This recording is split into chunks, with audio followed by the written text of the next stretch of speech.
প্রকাশ করছি মহান আল্লাহ তাআলা লাখো প্রকাশ করছি আজকে আমরা মাসারাপুর উপজেলাবাসী সর্বস্তরের জনগণ এবং সয়ানি সহ যে এলাকায় ঘটনা ঘটেছে সকলে আজকে আমরা এখানে একত্রিত হয়েছি শুধু একটা লক্ষ্য এবং উদ্দেশ্যের জন্য। জবানবন্দি দেওয়ার জন্য কিভাবে গ্রামে সারা পেয়ে থাকে তার ছবি ভিডিও কাজ বিচার বিভাগের কাছে দাবি থাকতেছে অতি শীঘ্রই যেন বিচার বিভাগ তাকে আবারও আইনের হাতে নিয়ে আসে।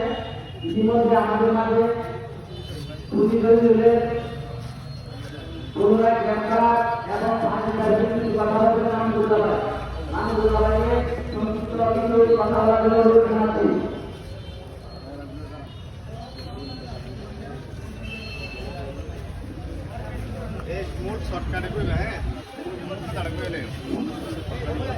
ঘটনা ঘটেছে যা বালসারাপুর সহ সারা বাংলাদেশের মানুষ অবগত।